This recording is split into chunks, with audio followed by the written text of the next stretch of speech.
48, and on this vote, the bill is amended as passed. At 2:30 in the morning, Senate Republicans gave President Trump exactly what he wanted. They defunded all of public broadcasting, including PBS and NPR. Oh, and they cut another $8 billion in aid for the Human Rights Council, UNICEF, peacekeeping missions around the world, and foreign aid agencies. But this is not over, and the clock is still ticking. If the House does not pass what's called the rescissions package by tomorrow, President Trump is out of luck, and the funding cannot be cut.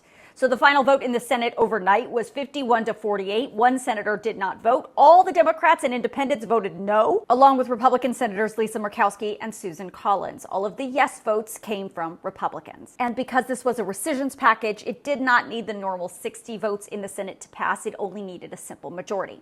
Now, the reality is this rescissions package will almost certainly pass the House, and President Trump will get these cuts that he wants. But here's the thing. This is just the beginning.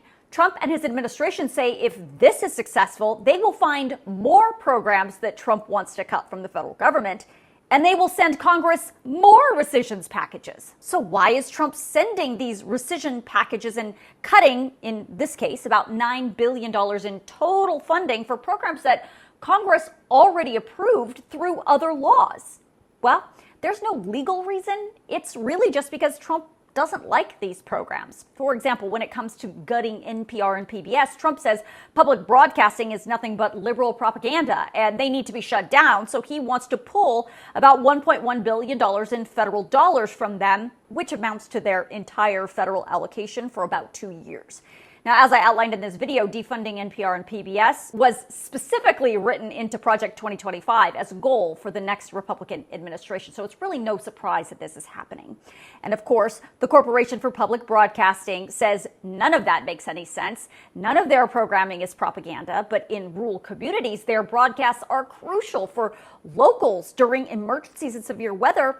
And if their funding is cut, people are going to be left high and dry. PBS and NPR specifically say without this funding, small TV and radio stations, especially in rural and tribal lands, will likely shut down. That's why Republican Senator Lisa Murkowski voted no. She says this would really harm her constituents who in Alaska rely on information from NPR and PBS during emergencies. When it comes to PBS and NPR in big cities, they too will be hurt without this funding. Like some of their programming may go off the air, but because they also have big private donors, they may be able to stay in business for at least a little while longer. Now, when asked about this, most Republicans say in this modern era, everyone has a phone and the internet, so there's no need for public broadcasting anymore.